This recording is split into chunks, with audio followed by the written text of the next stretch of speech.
Welcome back to another video. നമ്മൾ ഇന്ന് crunchy and chewy ആയിട്ടുള്ള കോക്കനട്ട് ബിസ്ക്കറ്റ്, തേങ്ങ വെച്ചിട്ടുള്ളൊരു ബിസ്ക്കറ്റാണ് തയ്യാറാക്കാൻ പോകുന്നത്. അപ്പോൾ കഴിഞ്ഞ ദിവസം ഞാൻ ഡെസിക്കേറ്റഡ് കോക്കനട്ടിൻ്റെ വീഡിയോ ഇട്ടിട്ടുണ്ടായിരുന്നു.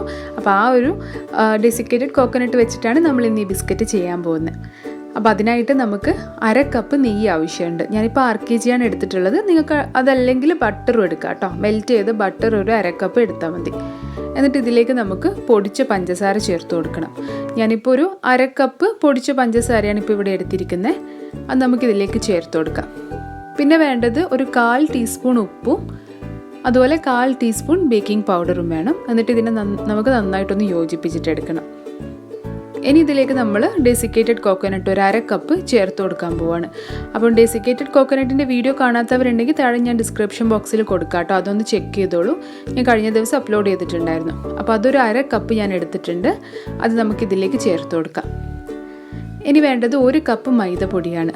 അതും കൂടി ചേർത്തിട്ട് ഇതിനെ ഒന്ന് സ്പാച്ചുല വെച്ചിട്ട് മിക്സ് ചെയ്തതിന് ശേഷം നമുക്ക് കൈ കൊണ്ട് തന്നെ കുഴച്ചെടുക്കാം. ഇപ്പം നല്ല സോഫ്റ്റായിട്ട് വന്നിട്ടുണ്ട്. ഇനി അഥവാ ഇത് കുഴക്കാൻ ബുദ്ധിമുട്ടുണ്ട് എന്നുണ്ടെങ്കിൽ ഒരു 2-3 സ്പൂൺ പാല് ചേർത്ത് കൊടുക്കാം കേട്ടോ. ഒരു കുഴപ്പമില്ല. ഇത് പക്ഷേ അതൊന്നും ചേർക്കാണ്ട് തന്നെ നല്ല സോഫ്റ്റ് ഡോ ആയിട്ട് വന്നിട്ടുണ്ട്. അപ്പോൾ ഇതിനെ കയ്യിൽ വെച്ചിട്ട് ചെറിയ ചെറിയ ബോൾസ് ആക്കിയിട്ട് എടുക്കുക. അതുപോലെ വലിയ കുക്കീസ് വേണമെന്നുണ്ടെങ്കിൽ ചെറുതായിട്ടൊന്ന് പ്രസ് ചെയ്ത് കൊടുക്കുക. ഇത് നമ്മൾ കുക്ക് ചെയ്യുമ്പം ഇത് സ്പ്രെഡായി വലുതായിട്ട് വരും കേട്ടോ. അപ്പോൾ ഒത്തിരി പരത്തി കൊടുക്കരുത്. നിങ്ങൾക്ക് ബോൾസ് ആക്കിയിട്ട് തന്നെ വെക്കുക. അത് കുക്കായിട്ട് വരുമ്പോൾ പരന്ന് വന്നോളും.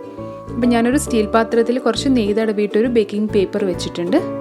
അതിലേക്കാണ് നമ്മൾ ഇത് വെച്ച് കൊടുക്കാൻ പോകുന്നത്. അതുപോലെ ബേക്കിംഗ് പേപ്പർ ഇല്ലെങ്കിൽ കുഴപ്പമൊന്നുമില്ല കേട്ടോ. കുറച്ച് മൈദപ്പൊടി തൂവിയിട്ട് എടുത്താൽ മതി. ഇനി ഞാൻ ഡെസിക്കേറ്റഡ് കോക്കനട്ടിൽ ഇതൊന്ന് ഇതുപോലെ ഡിപ്പ് ചെയ്തിട്ട് എടുക്കുന്നുണ്ട്. എന്നിട്ടാണ് ഈ ട്രേയിലേക്ക് വെച്ച് കൊടുക്കുന്നത്. അപ്പോൾ എല്ലാം ഇതുപോലെ ചെയ്തതിന് ശേഷം നമ്മൾ ഇന്നിത് കുക്ക് ചെയ്യാൻ പോകുന്നത് നോൺ സ്റ്റിക്ക് പാനിലും പിന്നെ ഒരു പോർഷൻ ഞാൻ കുക്കറിലും ചെയ്തിട്ട് കാണിച്ചു തരാം. അപ്പോൾ ഇത് വെക്കുമ്പം കുറച്ച് ഡിസ്റ്റൻസ് കീപ്പ് ചെയ്തിട്ട് വെക്കണം കേട്ടോ. അടുപ്പിച്ച് വെക്കരുത്. അപ്പോൾ കുക്കാവുമ്പോൾ എല്ലാം കൂടി മിക്സായിപ്പോവും. അപ്പോൾ ഞാനിത് ഒരു വലിയ നോൺ സ്റ്റിക്ക് പാൻ ഒരു 10 മിനിറ്റ് പ്രീ ഹീറ്റ് ചെയ്തെടുത്തിട്ടുണ്ട്. അതിലേക്ക് ഇതൊന്ന് ഇറക്കി വെച്ചിട്ട് ഒരു 25 മുതൽ 30 മിനിറ്റ് വരെ ലോ ഫ്ലെയിമിൽ വെച്ചിട്ടൊന്ന് വേവിച്ചിട്ടെടുക്കാൻ പോവാണ്. പിന്നെ ചെറിയൊരു പാത്രത്തിലുള്ളത് ഞാൻ കുക്കറിലേക്കും വെച്ചിട്ടുണ്ടായിരുന്നു. കുക്കറിൻ്റെ വിസിലും ഗ്യാസ്കറ്റും മാറ്റിയതിന് ശേഷം ഇതിനെ അടച്ചു വെച്ചിട്ടൊരു 25 മിനിറ്റ് വരെ law ഫ്ലെയിമിലൊന്ന് വേവിച്ചിട്ടെടുക്കാം.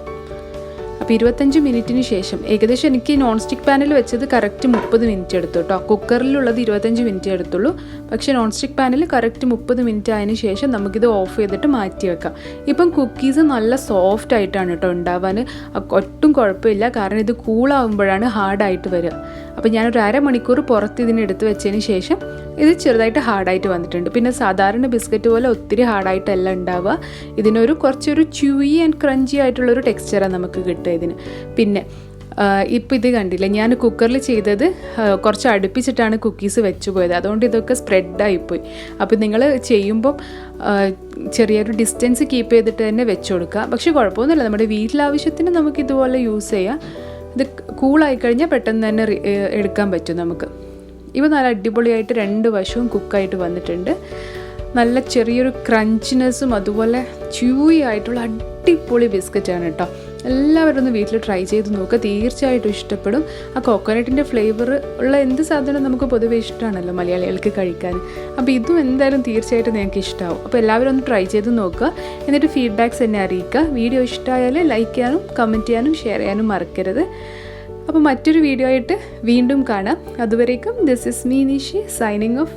Take care.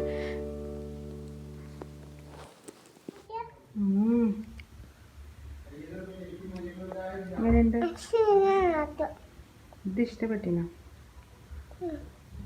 How is it?